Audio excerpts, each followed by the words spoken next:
Di luar dan di dalam, saya tahu Tuhan berbicara kepada saya. Loh, Tuhan bagaimana berbicara? Tuhan tidak berbicara secara pribadi. I am that I am. Karena itu sudah menjadi special revelation. Tuhan berbicara mengenai karyanya. Orang kalau tanya, IMP itu hebat enggak? Engkau bilang, enggak usah saya ngomong lah. You lihat dulu lah. Dia punya asosiat bikin 2 bangunan di sini. Yang satu digital building, yang satu lagi Bank Danamon. Jadi caranya bangun, ini cuma kawannya, bawahannya loh. Kalau you mau lihat karyanya dia yang sendiri, desain sendiri, itu lihat di itu China Bank, Bank of China yang di mana? Di Hong Kong. Lihat lagi itu The Gates yang berada di mana? Yang berada di Singapura. Lihat lagi itu Kennedy Airport. Lihat lagi itu new wing of the Smithsonian Museum di Washington. Lihat lagi piramid kaca yang berada di Louvre. Dan engkau lihat, wah luar biasa ya. Di dalam piramid kaca itu setiap kaca beda bentuknya, beda besarnya. Jadi tidak bisa potong terus satu pasang, nggak bisa. Ukurannya semua lain. Dan kacanya refleksinya lain.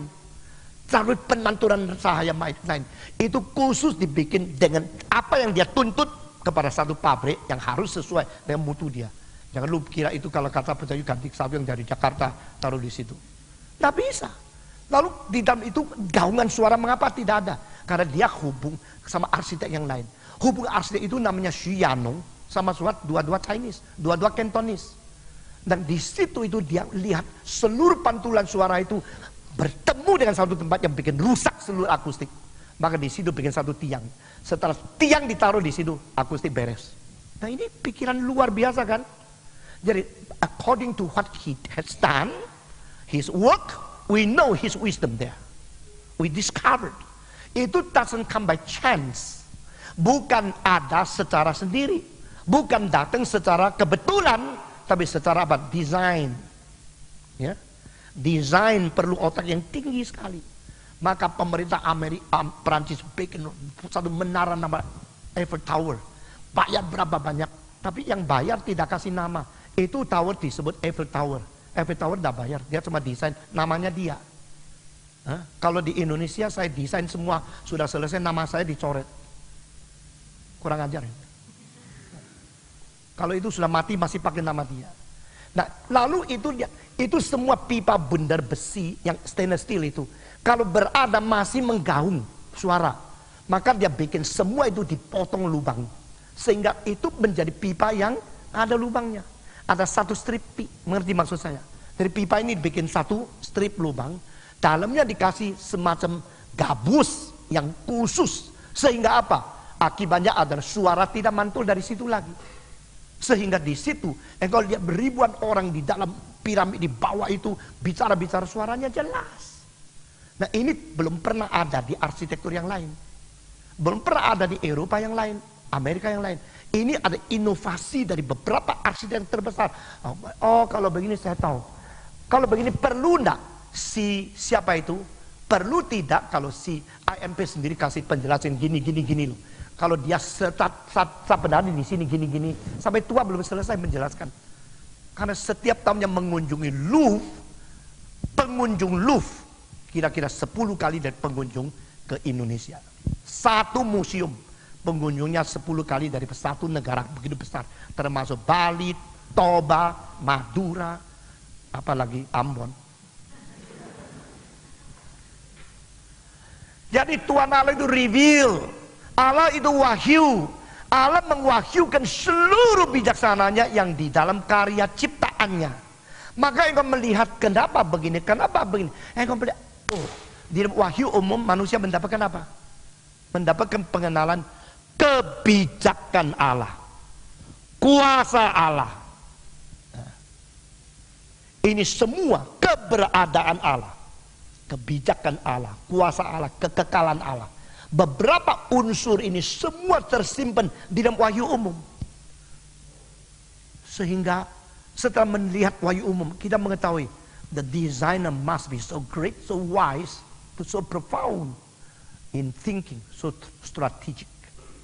Dia begitu berstrategi, begitu hebat. Bagaimana ambil contoh lagi? Membuat sesuatu bentuk yang paling kuat dengan bahan yang paling tipis, yang paling murah dan paling hemat. Itu ukurannya itu diukur dengan cara matematika. Itu adalah sesuatu curve yang berapa sampai hitung. Akhirnya menemukan apa? Kulit telur. Kulit telur ayam itu arsitektur yang luar biasa suksesnya. Coba kamu berapa besar tenagamu, pulang ambil satu telur taruh di tanganmu, perkes, bisa pecah? Nggak bisa. Muhammad Ali pun nggak bisa. Mike Tyson pun nggak bisa. Telur ayam ditaruh di sini, engkau perkes, nggak bisa. Dia itu kadar kulit yang paling tipis, tapi mempunyai daya tahan untuk melindungi barang di dalam telur itu yang paling kuat. Siapa yang bikin? Mamamu? Encekku? Ya tidak dong. Siapa yang bikin? Tuhan. Orang yang percaya tidak ada Tuhan perlu iman lebih besar daripada orang yang percaya ada Tuhan. Mau ikut kalimat ini? 1, 2, 3. Orang yang percaya tidak ada Tuhan memerlukan iman lebih besar dari orang yang percaya ada Tuhan. Kalau engkau tidak mau mengerti, ya sudah, engkau goblok sendiri. Kalau engkau menyelidiki semua yang didesain oleh Tuhan Allah, memakai bijaksana luar biasa. Heran loh. Kenapa kita hidungnya satu, lubangnya dua? Kalau hidung satu, lubang satu, kebesaran. Orang dia pun takut, tidak mau nikah sama kamu. Coba bayangkan. Kenapa matanya fungsi cuma satu, mesti dua. Mulut fungsinya banyak, cuma satu. Mulut ini fungsinya banyak loh. Makannya dia, minumnya dia, ciumnya dia. Ya, teriak ya dia, ngorok ya dia. Kalau hidungnya buntu, napas ya dia, maki-maki ya dia, nyanyi di night club ya dia, hari Minggu nyanyi puter tune menjadi puji Tuhan juga dia. Ini fungsinya banyak kok cuma satu. Semua itu desain itu memerlukan wisdom luar biasa. Wahyu umum itu supaya kita mengenal Allah itu ada, Allah itu bijak, Allah itu berkuasa, Allah itu kekal, dan Allah itu adalah Allah yang mempunyai strategi yang tinggi sekali. Ini wahyu umum. Lalu bagaimana? Wahyu di luar ciptaan, wahyu di dalam ada suara. You must do good, you must behave properly, you must be sincere to others, you must not lie. Engkau harus gini, harus gini. Itu adalah sesuatu yang tidak diajarkan, saudara-saudara. Banyak ibu belum mengajar harus jujur. Anaknya sudah tahu kalau jujur lebih baik dari bohong, betul nggak? Kapan sih ibu mempunyai waktu yang cukup mengajar semua anak sampai dia tahu semua? Padahal dia tahu sendiri. Kenapa tahu sendiri? Wahyu umum di dalam. Jadi external creation, internal intuition. Nah ini dua kalau gabung menjadi manusia mempunyai nilai hidup di dunia. Bagaimana menghadapi materi, bagaimana menghadapi manusia lain, bagaimana menghadapi diri, bagaimana menghadapi setelah mati. Nah ini akhirnya menjadi sistem dua itu, kebudayaan sama agama. Dan tanpa wahyu khusus ya. Kongfucu tidak pernah mendapatkan wahyu khusus, tapi dia bisa menemukan moral-moral dan standar moral yang tinggi. Maka kalau kita tanya, sudah Kristen, tidak usah belajar filsafat timur, tidak usah belajar akan ajaran orang kuno. Tidak benar. Belajar apa salahnya sih? Engkau baru menemukan bahwa Allah juga memberitahu kepada orang-orang tertentu yang di luar Alkitab tentang hal-hal yang penting di dalam moral. Ya toh? Everything is done by God. Semua yang baik dari Tuhan. Tetapi di mana menempatkan penemuan moral di dalam sistem kebudayaan dengan penemuan wahyu moral di dalam Alkitab. Itu bagaimana sinkronisasikan. Where to locate those status of the civilization and religion. Bagaimana kita menempatkan, di mana tempatnya, itu bagaimana menempatkan. Itu satu kebijaksanaan. Jadi hari ini general introduction yang paling panjang untuk membicarakan tentang filsafat atau Asian philosophy. Nah, engkau sekarang tahu, bolehkah kita menghina orang yang bukan agama Kristen? Tidak boleh. Bolehkah kita mempersamakan mereka dengan kita? Juga tidak boleh. Perlukah kita menolak? Tidak. Perlu kita mensinkron sehingga akhirnya sama dengan agama kita? Juga tidak. Kita tahu siapa kita tahu siapa dia. Kita tahu sumber dia dari mana, kita tahu sumber kita dari mana. Sumber kita dari wahyu Tuhan Allah sendiri. Sumber mereka daripada apa? Dari indirect wahyu umum yang diresponi oleh mereka. Sekarang saya masukkan poin terakhir. Baru kita masuk ke dalam Konfusianisme. Nah saudara-saudara, Allah mewahyukan baik di luar melalui creation, baik di dalam melalui intuition. Ini mengakibatkan kemungkinan sains sebagai penemuan dan semacam moralitas sebagai kewajiban yang disadari. The consciousness of the responsibility of morality and the discovery of the created world in science and technology. Semua ilmu dan teknologi itu ditemukan karena melihat bagaimana Tuhan mencipta. Meskipun mula mereka tidak mengaku, mereka sedang menyelidiki yang dicipta oleh Tuhan. Sampai hari ini tidak ada jet yang fungsinya lebih lincah daripada laler. Tahu jet? Kapal terbang jet, bisa sampai 2.500 km 1 jam. Yang kita naik itu masih bodoh-bodoh itu, 747. 1 jam masih 960 atau 990 km. Tetapi jet yang Mach 2, Mach 3 itu bisa sampai 2.500, 3.000 km 1 jam. Berarti kalau bensin cukup dari sini sampai Washington itu hanya perlu berapa jam? Nggak sampai 8 jam. Sudah bisa sampai. Tapi tidak mungkin karena jet itu kalau bensinnya terlalu besar, ya tidak mungkin dong. Akhirnya dia bensin lebih banyak beratnya daripada tubuhnya, jungkil balik nanti. Dan dia mesti stop sampai Tokyo, stop sampai nanti stop, begitu. Tetapi coba lihat ya, jet itu turun berhenti, laler. Coba lihat, pintar mana? Laler kalau lihat jet, goblok lu. Baru naik, saya engkau baru ke sini. Ke sini lagi. Revelation, itu revelation. Jadi to reveal God's wisdom, God's strategy, God's powerful planning, semua itu reveal. Nah, ini reveal dari dua bidang. Bidang satu menemukan sesuatu dari ciptaan Tuhan, yang satu menemukan ketugas daripada moral di dalam diri kita. Ini akhirnya menjadi reaction. Yang disebut revelation sama reaction harus dibedakan. Ini poin yang jarang orang bicara, saudara-saudara.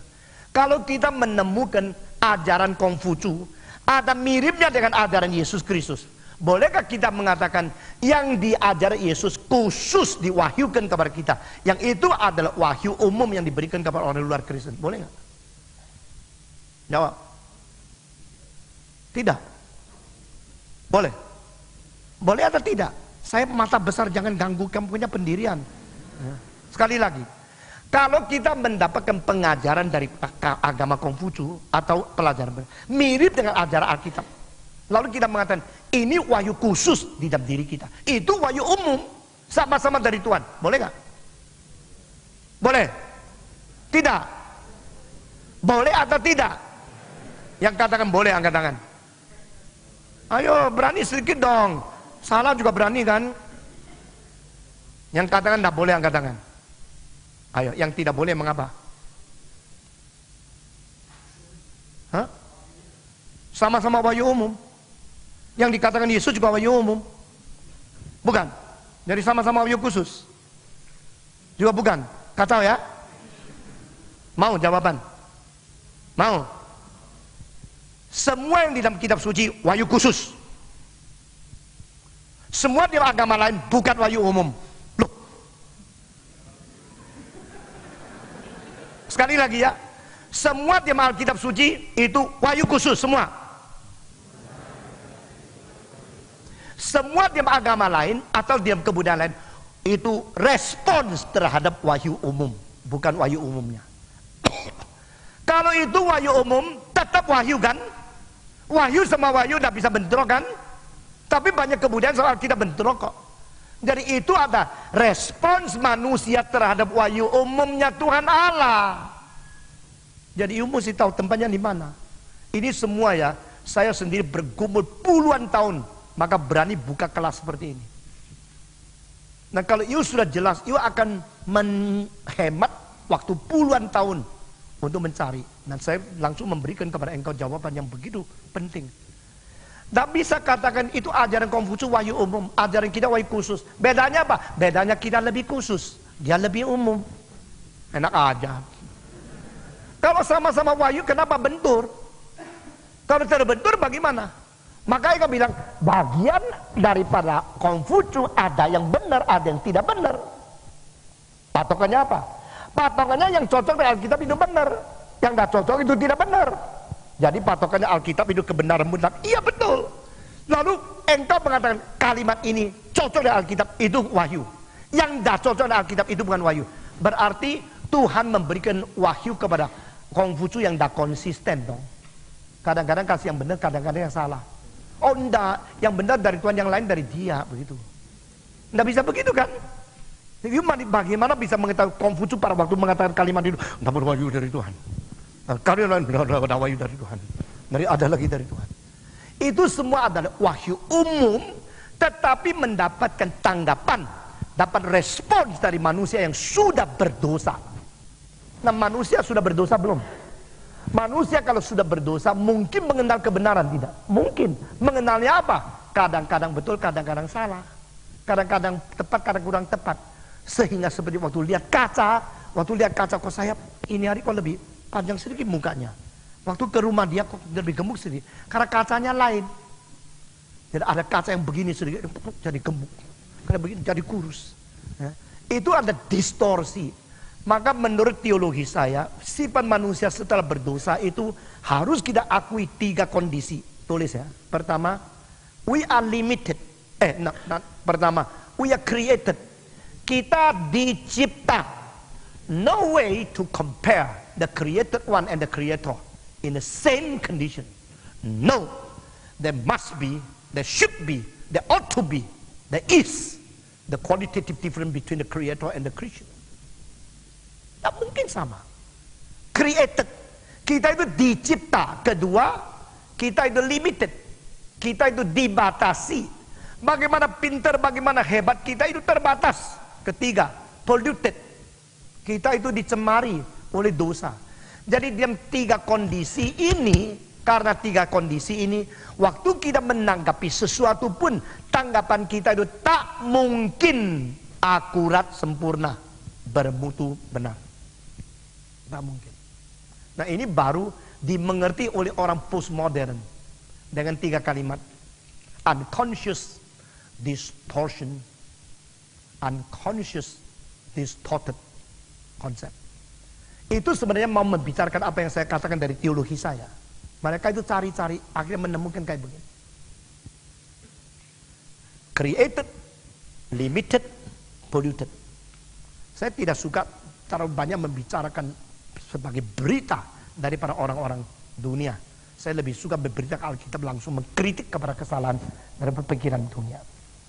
Karena manusia itu sudah dicipta, maka pasti berbeda daripada yang cipta. Manusia itu sudah dilimit atau dibatas karena hanya Tuhan yang tidak tepat. Ketiga, manusia berdosa sudah dicembarkan. Maka created, limited, polluted sebagai our condition of the fall that we have to confess.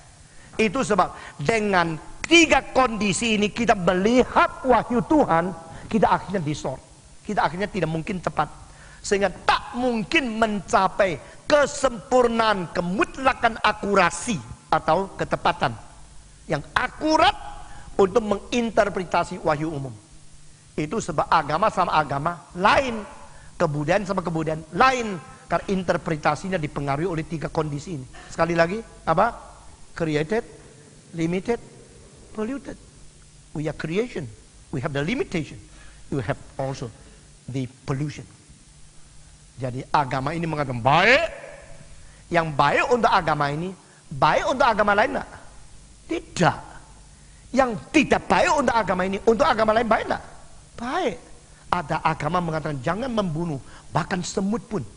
Ada agama yang mengatakan boleh membunuh ribuan orang pun tidak apa-apa. Karena itu baik. Yang disebut konsep baik itu berbeda sama sekali. Maka itu adalah respons. Respons apa? Respons terhadap revelation. Revelation apa? Yang umum. The response, dengar kalimat di bawah ini 2. The response of the polluted man toward the general revelation of God externally, itu becomes culture. Kalimat kedua, the response of the polluted man toward the general revelation of God, internally it produces religion. Jadi agama adalah reaksi manusia kepada wahyu umum Allah secara internal. Kebudayaan adalah reaksi manusia kepada wahyu umum Allah secara eksternal. Sekali lagi ya, manusia bereaksi kepada Tuhan. Lalu selidiki. Setelah selidiki, respons, pelajari, discover. Itu ada kesalahan di dalam polluted person. Maka waktu kita menangkap di luar itu menjadi kebudayaan. Menangkap secara intern itu menjadi agama. Agama lebih bersifat batiniah. Ya.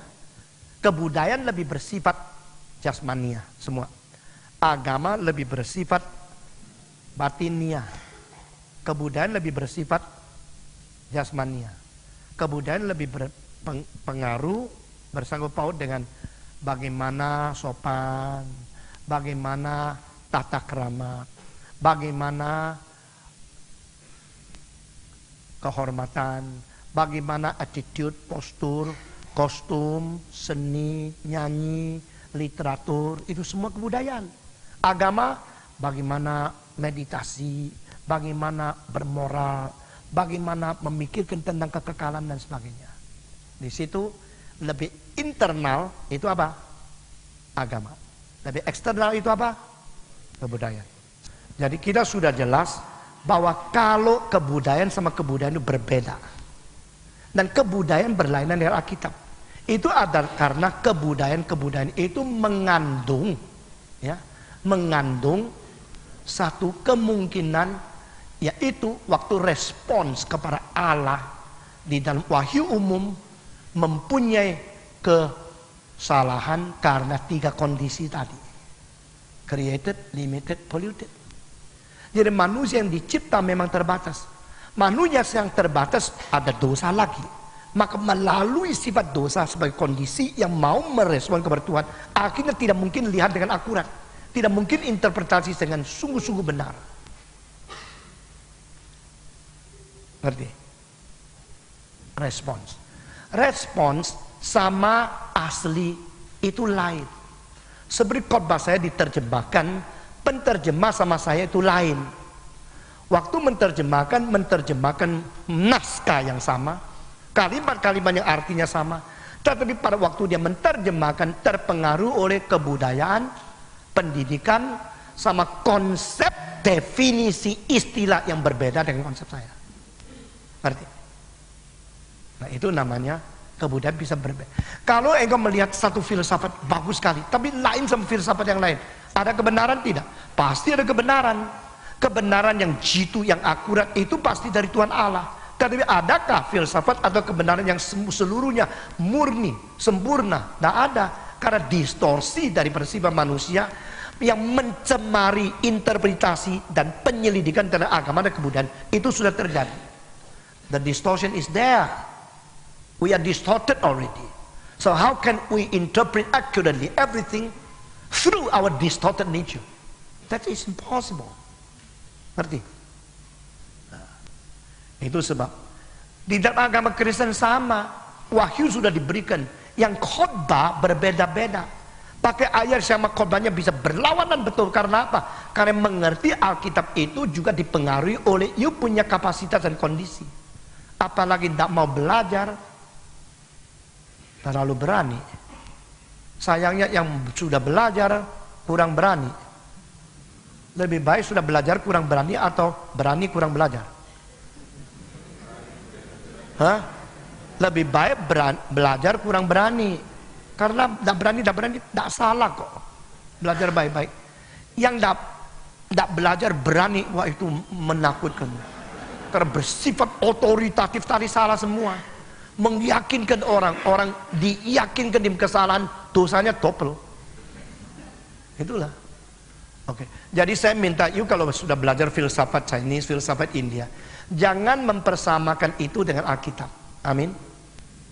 Karena satu special revelation, satu response toward the general revelation, bukan general revelation.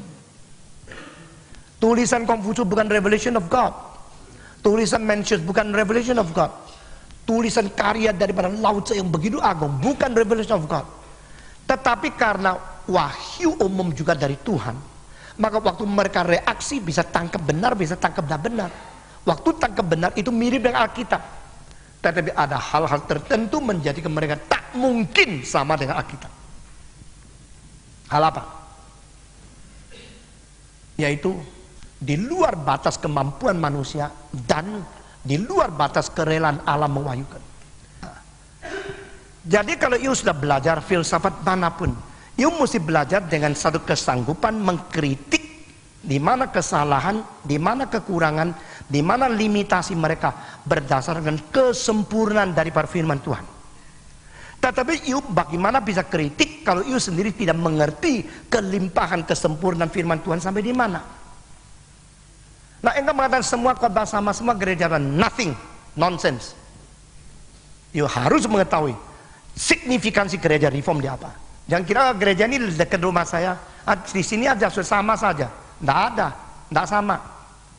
Teologi reform begitu tuntas menyelidiki semua hal ini. Ya. You kalau nikah kan, saya sudah cukup umur, mau nikah, carikan perempuan sama saja, pokoknya perempuan, mau. Gendeng lu. Cari nyonya pele-pele, cari agama sembarangan, asal ada satu Tuhan. Akhirnya dapatnya bukan Tuhan, hantu. Lu juga puas, pokoknya ada agama. Goblok betul. Lu kalau beli arloji palsu, enggak apa-apa, asalnya uangnya memang harganya palsu. Kalau harga betul-betul tinggi untuk harga arloji asli, you beli dapat arloji palsu, itu namanya bodoh. Tetapi pakai arloji palsu enggak apa-apa, dapat Tuhan palsu, agama palsu, masuk neraka. Kok main-main, enggak apa-apa, sama saja. Goblok betul. Kita kembali ke sini ya. Maka you harus menetapkan, lokasikan sains di mana, kebudayaan di mana, agama di mana, agama wahyu di mana, agama non wahyu di mana, agama respon kepada wahyu umum di mana, dan antara agama respon kepada wahyu dan wahyu di mana lokasinya mereka satu persatu. Sehingga jelas di dalam konsepmu itu ada klasifikasinya. Dalam seluruh epistemologi itu ada tempat masing-masing di mana mereka, sehingga engkau tidak gelisah. Saya begitu puluhan tahun membiasakan diri, mempraktikkan diri sama saya, lihat apapun tidak kaget. Coba kagetkan saya. Saya tidak sembarangan kaget. Saya kagetkan kamu kembali baru betul-betul lu kaget. Karena you mau ngomong apa, saya sudah ada diagramnya. Taruh di mana, taruh di mana, semua sudah. Jadi penemuan baru, teori siapa-siapa, saya langsung taruhkan di sana. Tidak bisa sembarangan taruh. Itu semua harus dipelajari dengan sungguh-sungguh sehingga kita mengetahui bagaimana menangani, menghadapi kesulitan di dalam epistemologi, dalam agama, kebudayaan dan sebagainya. Nah, sekarang kita mau lihat Konghucu di mana, oke? Konghucu mempunyai signifikansi, yaitu dia adalah yang paling jujur di semua kebudayawan atau agamawan. Yang mirip dengan dia cuma satu orang, Socrates. Jadi di timur Konghucu, di barat Socrates. Dua orang ini adalah contoh daripada manusia yang berdosa di dalam mencari kebenaran yang paling baik. Sekali lagi ya. The two best examples of sinners seeking for the truth in East, Confucius. In the West, Socrates. Mengapa saya mengatakan kalimat ini? Karena Socrates adalah seseorang yang mengaku kalau dia nggak tahu apa-apa. Dan Konghucu adalah orang yang mengajarkan muridnya. Apa yang namanya tahu, yaitu kalau kau tahu, bilang kau tahu. Kalau kau tidak tahu, ngaku tidak tahu. Itulah tahu. Ya. Jadi kalau kau tahu, ngaku tahu. Kalau tidak tahu, jangan pura-pura tahu. Itu adalah tidak tahu. Kalau engkau tahu, bilang tahu. Tidak tahu, bilang tidak tahu. Itu namanya tahu. Bagus nggak? Jadi saya kagum kepada orang yang integritas yang tinggi, orang yang jujur, orang yang betul menampilkan sesuatu dengan hati sama pikiran, perkataan sama kelakuan sama. Confucius adalah orang yang jujur. Dia mengatakan satu kalimat saya kagum. Dia mengatakan apa? Jangan kira saya ini berkelebihan. Saya ini orang biasa. Saya bukan dilahirkan sudah tahu apa-apa. Tidak. Di kota yang hanya 15 keluarga, itu bukan kota kampung. Betul nggak? Kampung yang hanya 15 rumah tangga, 15 kakak itu, ada orang yang seperti saya. Jadi saya ini tarafnya seperti orang kampung. Sama seperti orang hanya 15 keluarga, pasti ada orang setaraf saya. Tidak ada specialty. Saya tidak luar biasa, not extraordinary. I'm so ordinary people.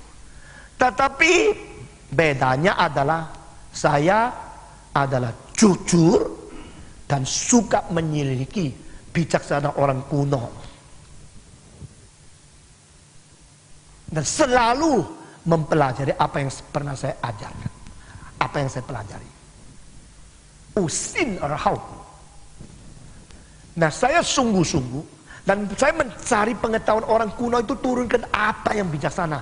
Semua kristalisasi daripada bijaksana orang kuno saya pelihara, saya selidiki, saya pikir, saya pelajari. Nah, pemuda-pemudi yang anggap diri modern menghina orang tua itu bodoh sekali. Nah, anggap orang tua itu sudah mati, dia mati, kita tidak tahu apa yang dia pikirkan. Kita modern pikir sendiri. Banyak hal yang diajarkan oleh orang-orang kuno itu sebenarnya itu ada kebenarannya. Nah, di dalam dunia Tiongkok kuno yang tidak ada wahyu khusus, yang tidak ada nabi dari Tuhan Yehova, yang tidak ada Yesus Kristus, yang tidak ada rasul, pernah mempunyai pengajaran-pengajaran mengenai bagaimana hidup sebagai manusia. Tarafnya seperti ajaran Konfusianisme. Itu harus kita buka topi meskipun tidak pakai topi. Kita harus kagum.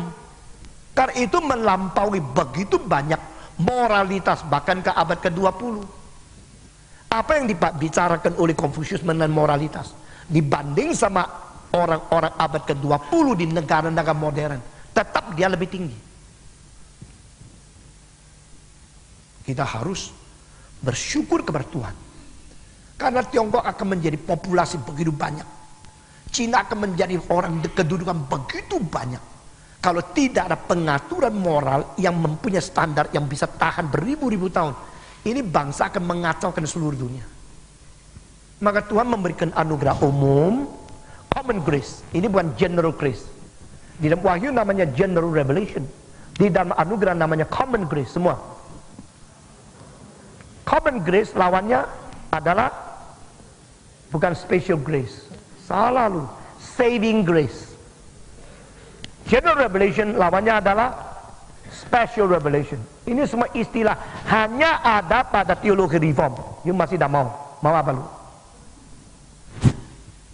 General revelation, special revelation, common grace, saving grace.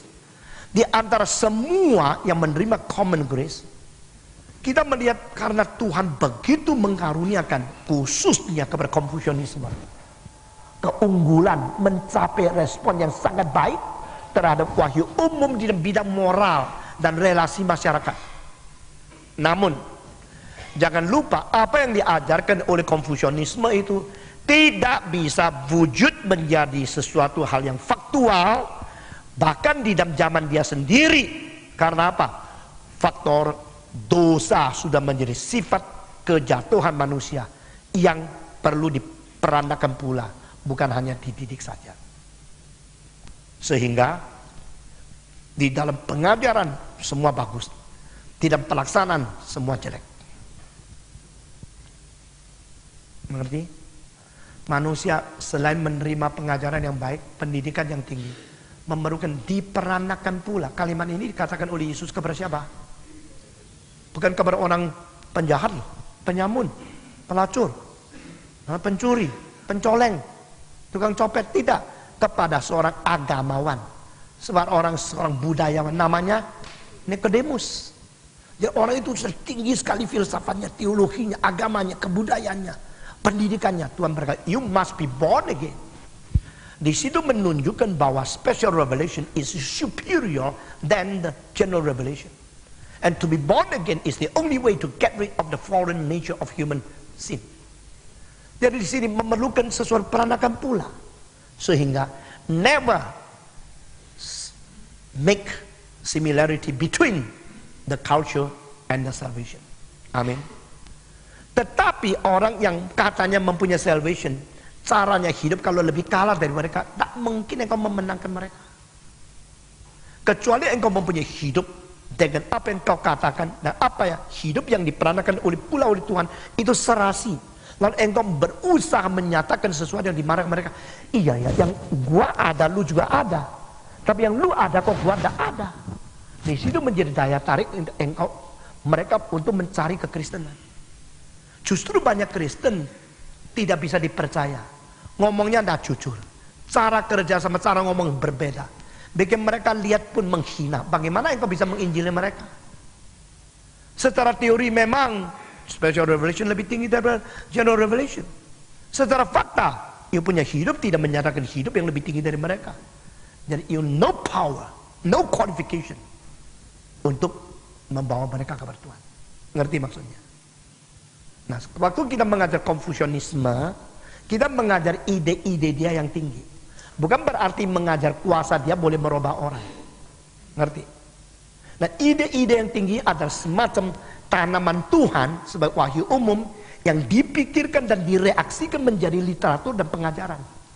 Sekali lagi, response the general revelation. Bukan revelation itu sendiri. Sehingga di dalam tulisan-tulisan dan pembicaraan Konfusius itu banyak hal yang tidak cocok dengan kebenaran, tapi tidak ditemukan, atau sangat dekat tapi bukan sama, identik. Ini harus kita tahu.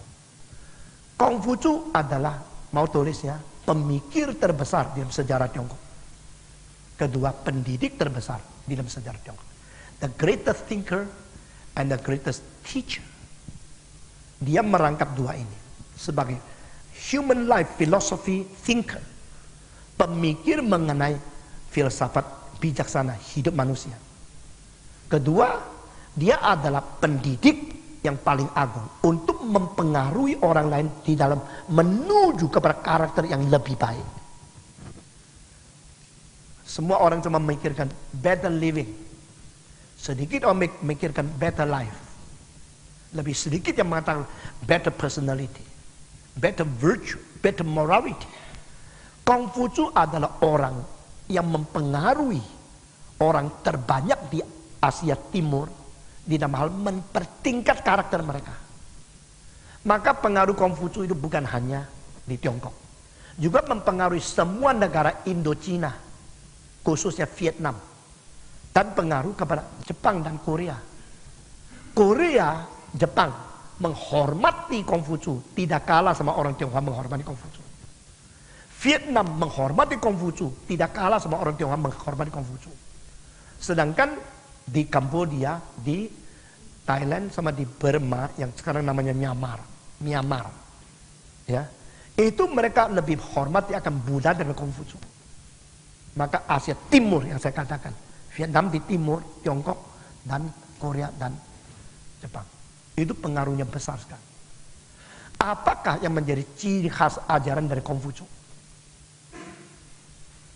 Yaitu dia memikirkan bagaimana menghargai orang di atasan, setia kepada orang yang besar, belajar dari orang kuno, hormat kepada orang tua, dan rukun di dalam masyarakat. Nah, ini adalah menggarap dua hal, kemanusiaan dan kesosialan, humanity and society. The good humanity with a good virtue, good morality, good relationship, itu akan menjadi sesuatu, a good community, good society. Jadi ini pengaruh dia besar sekali. Kalau ditanya, Konfusius mengerti secara vertikal manusia dengan Tuhan Allah? Oh, tidak tahu. Dia mengatakan saya tidak tahu. Jadi di antara agamawan itu dia itu begitu jujur, dia paling tidak tahu. Dia tidak tahu. Muridnya mengatakan kalau mau dengar tentang firman surgawi, tidak ada.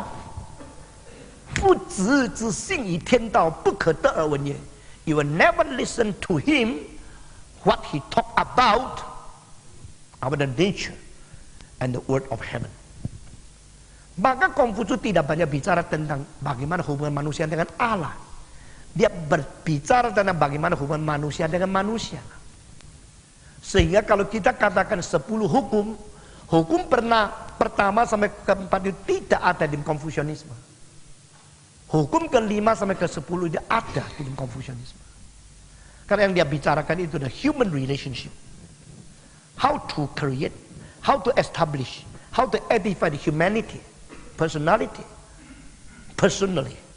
Lalu how to create a harmonious society publicly. Secara pribadi, memperkuat, meningkatkan karakter pribadi-pribadi.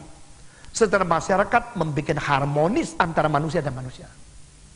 Nah, ini memang adalah ide yang sangat tinggi untuk hidup di dunia ini.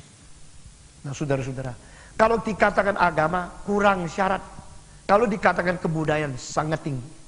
Konfusianisme adalah kebudayaan dan filsafat yang paling tinggi untuk membuat masyarakat bagaimana harmonis. Jadi dia ada pemikir yang paling besar. Dia bersejarah Tiongkok. Kedua, dia adalah pendidik yang paling besar. Di dalam pendidikan, dia mencapai berapa penerobosan yang besar. Pertama, dia memandang semua orang itu berhak mendapat pendidikan tanpa diskriminasi. Ini adalah penerobosan terbesar. 2500 tahun yang lalu masih ada banyak orang, bahkan sampai sekarang, menghina perempuan, mempentingkan laki-laki, menghina orang yang kastanya rendah, mempentingkan orang-orang bangsawan, menerima orang yang kaya, tidak menerima orang miskin. Anak saya kemarin ngomel, apa itu sekolah kita? Sekolah saya itu AC rusak berapa bulan dari bikin betul. Tapi anggota yayasan kalau rapat di hotel. Guru saya sampai pagernya tidak ada. Tapi kalau ambil uang pangkal 5 juta, 10 juta. Kalimat baru kemarin saya dengar.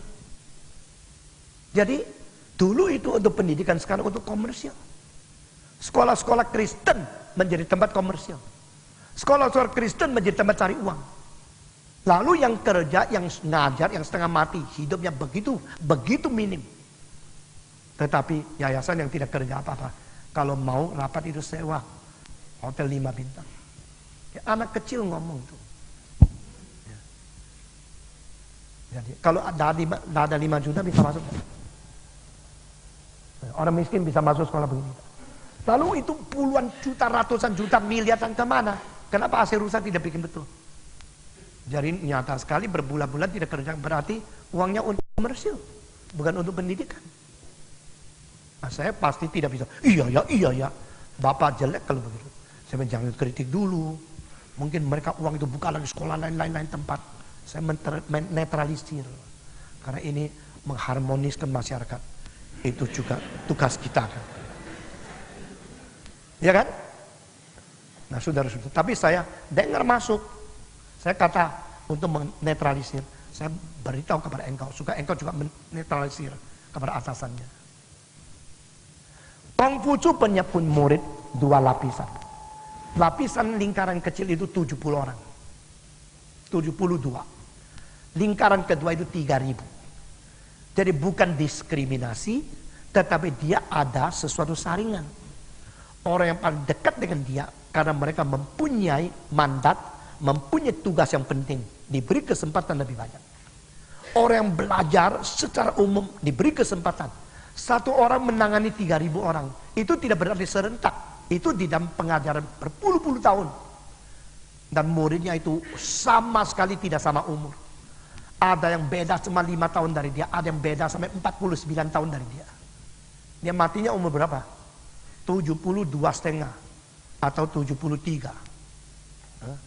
Jadi kalau beda sama dia 49 tahun berapa? 73 potong 49 berapa? Ada yang mudah sekali. Dan dia memberikan kesempatan mereka bicara sama dia. Sehingga penerobosan pertama di pendidikan itu adalah non-discriminative education. Itu namanya you jiao wu lei. Namanya you jiao wu lei itu dalam pendidikan tidak ada membedakan jenis.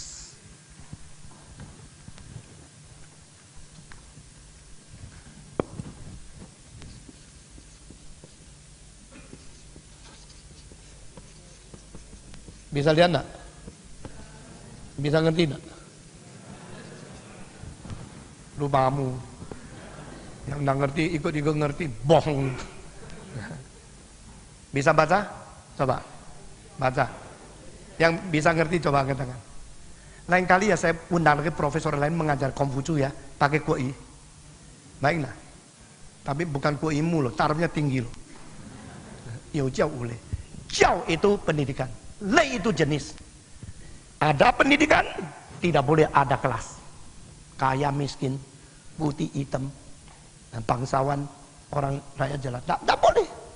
Itu sebab Tiongkok di dalam hal ini paling maju di dunia karena pendidikan.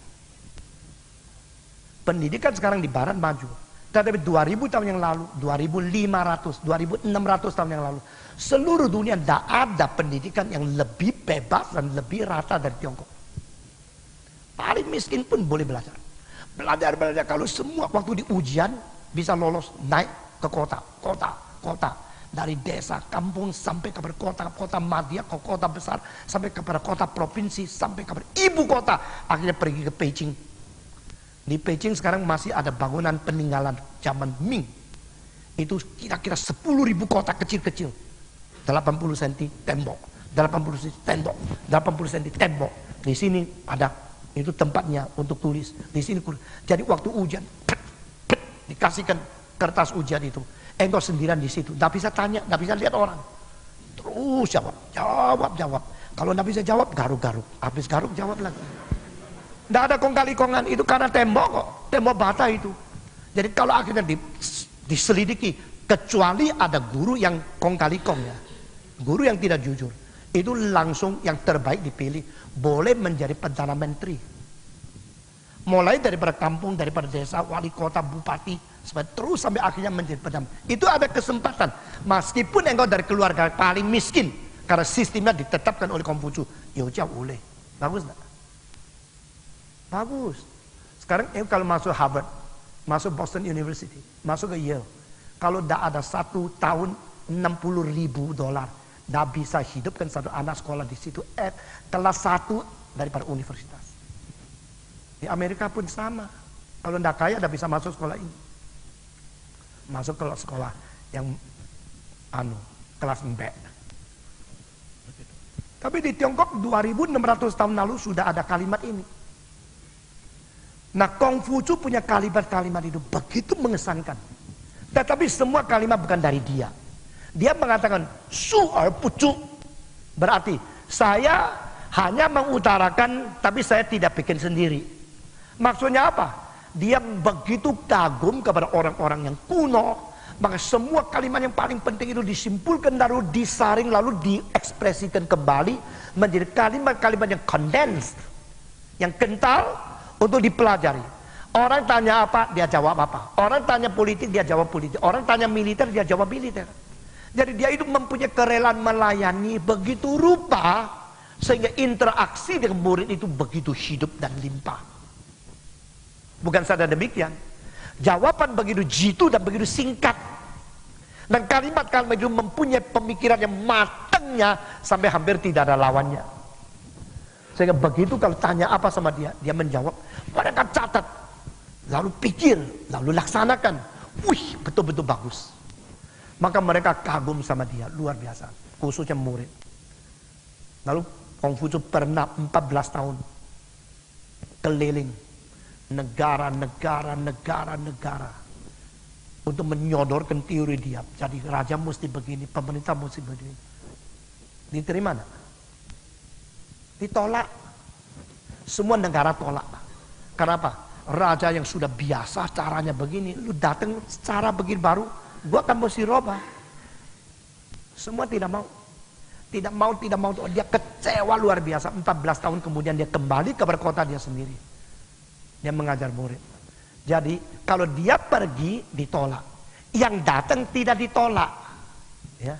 Dia mengajar orang tidak bersedia menerima. Tapi murid yang bersedia menerima datang kepada dia. Disitulah dia mendidik mereka yang mencari kebenaran. Umur 73, dia mengatakan, saya sudah tua, seperti gunung yang sudah mulai roboh. Pohon yang besar sudah jatuh, sudah kering. Saya juga kering. Tidak lama lagi dia mati. Setelah dia mati, apa yang terjadi? Murid-muridnya sedih luar biasa. Dari yang paling tua sampai paling kecil. Mereka tidak mau pergi dari kuburannya. Kalau murid sekarang, kredit sudah penuh, lari dia. Langsung pergi. Bye-bye, tak peduli guru, tidak guru. Murid dulu tidak begini loh. Kecuali guru mati tidak mau pergi loh. Masih bisa dapat apa dari guru? Nah, guru yang baik itu selalu dianggap ada yang bisa digali. Murid Konghucu begitu mencintai dia, begitu kagum, begitu menghormati dia waktu dia mati. Mereka mengatakan, jangan pergi. Kita berhenti di kuburannya. Kita berada di sini bersekutu. Akhirnya ada pergi-pergi. Sampai berapa hari? Tahu? Terus di situ nangis mengingat. Lu masih ingat apa yang katanya? Oh, dia pernah mengatakan ini, oh tulis. Saya kok tidak ada ya, catatan saya kurang satu kalimat. Oh, timbar itu ada football. Saya lupa ikut kuliah. Oh, terima kasih, mana? Saya ada kalimat, itu ada, wah catat. Pasti ada. Ayo, coba gali apa yang pernah diajar oleh dia. Mereka kumpul di situ berapa lama you tahu? 1 tahun. Tidak mau pergi di kuburan 1 tahun. Suruh nyonyai kirim makanan rawon atau apa gitu. Jadi 1 tahun tidak mau pergi. Konghucu punya kuburan di situ. Mereka terus mengingat guru kita ini. Apa yang diajarkan. Apa yang kita lupa. Mari kita catat supaya generasi yang akan datang tidak lupa apa yang diajarkan oleh dia. Ini tidak ada di tempat orang lain. Mereka mencatat, kumpulin, sudah kumpulin. Lalu mengkoreksi, betul tidak kalimatmu, betul tidak istilahnya ini. Arti sesungguhnya apa? Mereka berdiskusi, mereka betul mengkombinasikan seluruh pengajarannya. Sesudah 1 tahun, mereka dengan nangis, dengan sedih. Masing-masing harus pergi cari nafkah. Mereka bukan jabat tangan gini. Kalau orang barat jabat tangan, tanganmu sama tanganku jabat. Kalau orang Tionghoa, tanganku sama tanganku jabat. Itu pinter mana? Pinter Tionghoa dong. Iya dong. Kenapa? Kalau 1000 orang, itu jabat terus putus. Kalau bagi-bagi kurang hormat. Ya. Jadi mesti ini saja. Waktu saya nikah, yang itu pernikahan saya itu 1200 orang. Saya terus jabat pulangnya itu waktu seperti kanker gitu. Kalau orang Tionghoa 1200 orang. Selesai. Itu hemat waktu kan? Nah, ini bukan saya ngomong. Ini Dr. Lin Yutang mengatakan, the way Chinese shake hands, shake their own hands. So, 2 profit. Pertama adalah save time. Kedua, self responsibility. Kalau engkau sakit kusta, nular kepada TV. Kalau engkau 1000 orang semua jabat tangan, ini AIDS, itu flu, itu jantung, pulangnya jadi apa ini? Tapi kalau begini sendiri, tanggung sendiri dong. Bawa bakteri pulang sendiri. Akhirnya tidak ada orang pengaruh orang lain. Jadi kebudayaan Tionghoa jangan dihina, banyak hikmatnya. Ya. Betul nggak? Kalau barat cium-cium, wah itu paling banyak bakteri itu. Bahaya itu. Jadi hemat waktu, terus tanggung jawab sendiri. Bakteri apa yang lu bawa dari rumah, bawa pulang sendiri. Bagus nggak? Setelah 1 tahun, semua pulang. Ada 1 murid tidak mau pergi. Dia tunggu lagi di situ 2 tahun. Sekarang mau cari murid gini, tidak ada. Tidak ada. Sebelum you mati, bikin sampai lu keki sampai mati itu ada. Cepet-cepet lu mati, gua ambil alih lu punya kedudukan, itu ada. Murid dulu tidak begitu. Ya, sesudah 3 tahun, orang itu menyusun. Nah, saudara, menyusun semua tulisan dari Konghucu. Dan cucu dari Konghucu, anak Konghucu sendiri tidak begitu pintar. Konghucu pintar sekali. Cucu Konghucu pintar luar biasa. Dan dia akan meneruskan dengan Mencius memperkembangkan Konfusianisme. Adakah keturunan Sakyamunis di dunia? Nggak tahu. Nggak ada yang diketahui. Sakyamunis pernah ada anak nggak? Pernah. Justru waktu dia lihat lahir, tua, sakit, mati, susah. Sudah susah dia pergi cari kebenaran. Ada 2 orang saja yang keluar dari istana, masuk ke rakyat. Satu Sakyamunis, satu lagi 1000 tahun sebelum dia. Siapa itu? Moses. Musa keluar dari istana, melihat sengsara. Sudah lihat, dah pergi. Langsung hantam. Bikin mati orang jahat. You know? Jadi agama Kristen mulai dari terjun ke dalam kesulitan masyarakat. Agama Buddha melarikan diri dari kesulitan masyarakat. Itu bedanya. You suka banding, saya suka banding. Kalau baca apa-apa, seluruh pikiran saya bikin satu perbandingan. Akhirnya, oh begitu. Hanya 2 orang itu. Dari istana, keluar. Sebentar ya, saya mau lihat keadaan rakyat. Begitu lihat, loh, kok budak diperlakukan kayak begini? Kurang ajar, dia bikin mati. Melihat susah, bantu. Yang satu melihat susah, kasihan. Sudah kasihan, saya pergi cari kebenaran. Itu bedanya. Ya. Nah ini 2 dari istana. Beda reaksi. Reaction itu penting loh. Apa menjadi sesuatu tantangan dan apa menjadi reaction itu mempengaruhi hari depanmu. Bagaimana mendidik dirimu dan bagaimana mempengaruhi orang lain. Dan ini baru ditemukan oleh abad 20 oleh seorang budayawan yang besar. Namanya apa? Namanya adalah, siapa tahu? Orang historian dari Inggris, Toynbee. Toynbee punya teori yang terkenal, ada challenge and response. Tantangan dan respons. Satu bangsa bisa kuat, satu kebudayaan bisa maju, hanya tergantung 2 hal ini bagaimana interact. Kalau bangsa dikasih tantangan dan bangsa itu bisa berjuang melawan tantangan dengan respon yang benar, bangsa itu terus maju. Kalau dia ditantang terus mundur terus kalah, dia akan hancur. Ini teori perkembangan kebudayaan. Teori memperkuatkan bangsa. Yang penting daripada historian of British in 20th century, Arnold Toynbee. Sebenarnya ini kesempatan bangsa Indonesia kuat atau lemah. Yaitu kita mendapatkan koruptor yang paling besar, diktator yang paling jahat, dari pemeras rakyat dari seperti Tommy dan sebagainya yang paling kejam. Ini semua tantangan. Lalu ada lagi yang disebut jihad, yang disebut jihad, jahit, saya jadi kacau semua. Ini semua tantangan. Lalu bagaimana kita supremasikan akan hukum? Bagaimana menghukum konglomerat yang paling tidak beres, jenderal yang paling menyeleweng, dan semua orang yang pemeras rakyat dimatiin, masukkan penjara. Reaksi itu kalau kuat, kebudayaan Indonesia besok pasti lebih baik dari dulu. Itu teorinya. Challenge and response. Sebenarnya 2 orang ini, satu Musa, satu Sakyamunis, mendapat challenge to see the real world with the human sufferings all so real before their own eyes. Tapi reaksinya beda kan? Yang paling beda adalah apa? Bukan sesudah see baru react, tetapi come to see. Itu siapa? Bukan dari istana, dari surga ke dunia. Act, bukan react untuk save. Anak manusia datang mencari dan menyelamatkan yang sesat. Bagaimanapun, tidak ada kebudayaan, tidak ada agama bisa banding sama Christianity. Tapi sekarang orang Kristen sendiri tidak menemukan dan tidak menjadi berita untuk meyakinkan orang di luar. Itu yang saya sedang berjuang. Setelah saya mati, apa yang saya katakan yang penting-penting teruskan di dunia ini. Mau? Lalu engkau bilang, mau? Terus curi-curi khotbah saya seperti you punya. Copyrightnya tidak diperhatikan. Brengsek. Sudah banyak terjadi begitu. Nah, saudara-saudara, 2 dari istana, yang satu dari surga.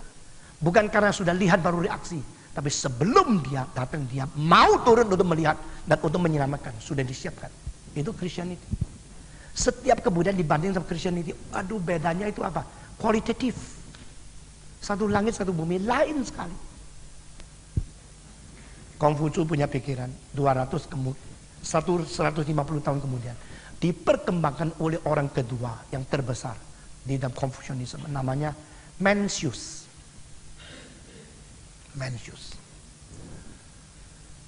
Dan Mencius memperkembangkan sifat manusia di dalam pengertian respons baik adanya. Lalu diperkembangkan oleh orang lain yang namanya Xunzi, Gongzhu, Menzu, Xunzu. Sun Tzu memperkembangkan dengan mengartikan manusia itu sifatnya jahat. Maka di sepanjang sejarah daripada tradisi Konfusianisme, sifat manusia diinterpretasikan menjadi dua macam. Satu macam, manusia itu baik pada dasarnya, maka bisa dididik. Satu macam lagi, manusia jahat pada dasarnya, maka perlu dididik. Sama-sama ya. Jadi pinter ya, itu teori bisa balik-balik. Itu namanya paradoks. Justru manusia baik, maka mungkin dididik supaya lebih puncak baiknya. Sun Tzu bilang tidak, justru jahat maka perlu dididik. Benar yang mana? Dua-duanya benar, tapi lu bagian yang baik gitu ya. Yang mana benar? Dua-dua kurang lengkap.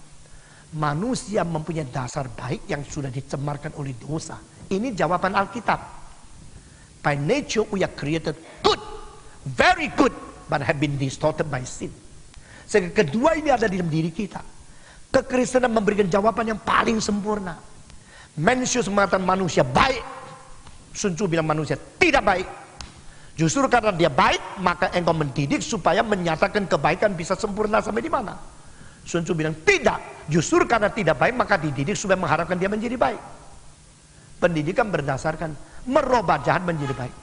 Pendidikan berdasarkan yang baik dijadikan lebih sempurna. Lalu itu dua terus berperang di dalam sejarah Tiongkok. Maka beratus-ratus tahun kemudian, ajaran Konfusianisme dianggap menjadi ajaran arus pokok dan ortodoks yang paling utama di dalam filsafat Tiongkok. Kenapa? Bukan karena mereka melihat ajaran Konfusius betul-betul baik, maka memerlunya. Justru melihat Konfusius punya filsafat itu sangat menguntungkan orang-orang pemerintah, supaya rakyat taat kepada dia. Kalau rakyat taat kepada pemerintah, pemerintah gampang memerintah. Maka pemerintah Tiongkok semua mengatakan harus setuju kepada Konfusius. Inilah ajaran yang benar, inilah ortodoks, inilah ajaran yang legal dari zaman ke zaman, kebenaran. Maka orang Tionghoa itu menyembah, mengkagumi, mempelajari ajaran Konfusius karena pembentukan ortodoksi itu didukung oleh orang rulers, raja-raja dan pemerintah. Sampai kapan? Sampai zaman Mao Zedong didongkel. Nah ini saya sekarang bicara seluruh general introduction. Waktu Mao Zedong menganggap Tiongkok kok tidak bisa maju-maju, justru karena Konfusius. Karena Konfusius menyenangi, mengkagumi yang kuno. Kapan yang baru? Terus kembali ke situ, kembali trace back to history. Bagaimana bisa benar yang baru? Kalau begini manusia bukan maju tetapi mundur. Itu sebab masyarakat Tionghoa 2500 tahun yang lalu musiknya lebih besar dari sekarang, lebih hebat dari sekarang. Kenapa sudah 2000 tahun, 500 tahun tetap tidak maju-maju? Karena terus kagum yang kuno, itu yang bagus, yang ini enggak, itu bagus, ini enggak. Jadi kapan majunya? Mao Zedong baik juga ya, benar juga ya. Putar arah, apa terus atret? Maju dong. Sudah 2500 atret, maju. Selama 2500 tahun yang maju apa? Yang maju itu adalah kerajaan, yang maju itu adalah istana, yang maju orang atasan, bawah, sama. Dan semua teori itu diajarkan, tapi waktu dilaksanakan tidak kuat, tidak bisa. Sehingga Yamen Pak Zikai, Mei Qian Bu Jin Lai. Semua kantor gubernur, kantor pemerintah buka pintu menyambut semua orang, asal uang banyak masuk. Setelah 2500 tahun, setelah komunisme, tetap Tiongkok menjadi negara korupsi ranking yang paling atas di dunia. Berarti filsafat dan kebudayaan daripada manusia tak mungkin merubah hidup dan sifat manusia. Ngerti? Maka siapapun filsafat bagaimana tinggi pun perlu diperanakan pula. Ini adalah tanggapan Christianity terhadap Konfusianisme. Maka Tuifan Juli Jiao, yang disebut Tuifan Juli Jiao, dongkel semua tata krama, tradisi adat kuno yang diturunkan dari Konfusianisme. Ya. 打倒孔家店. Mari kita membasmi akan Konfusianisme. Jadi komunisme di abad 20 berusaha mencabut akar dari Konfusianisme di Tiongkok. Akibatnya setelah dicabut, tidak ada yang ditanam. Karena komunisme sendiri tidak ada unsur kebudayaan moral yang tinggi. Dengar ya, komunisme sendiri tidak mempunyai akar yang bisa mengganti akar itu. Nah, akar yang tua itu memang banyak kurang bagus, tapi paling sedikit menanamkan sesuatu ketakutan di hati nurani kalau menyeleweng. Itu pun kalau didongkel akhirnya menjadi lebih menyeleweng, lebih biadab.